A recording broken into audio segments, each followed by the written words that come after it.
ধন্য মেরা, ধন্য ধন্য মেরা সিলসিলা এলো।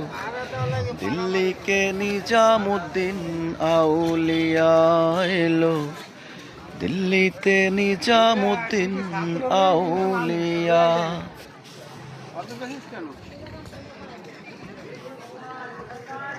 মানত করেছি আমি বড় পীরের দরবারে, কেমন করে দেব মাটি দেহলির মাজারে, দেহলির মাজারে।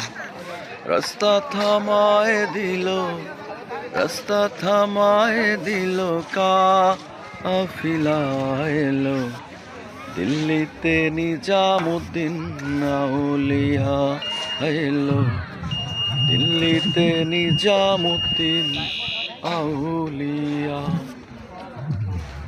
আসসালামু আলাইকুম সম্মানিত সুধী মণ্ডলী, আমি এই মুহূর্তে আসছি বাগেরহাটের ঐতিহ্যবাহী খানজাহান আলী মাজার এবং দিঘির সামনে। এখানে দেখতে পাচ্ছেন কুমিরহীন এই দিঘিতে মানুষ গোসল করছে। এ লোক অনেক দূর চলে গিয়েছিল।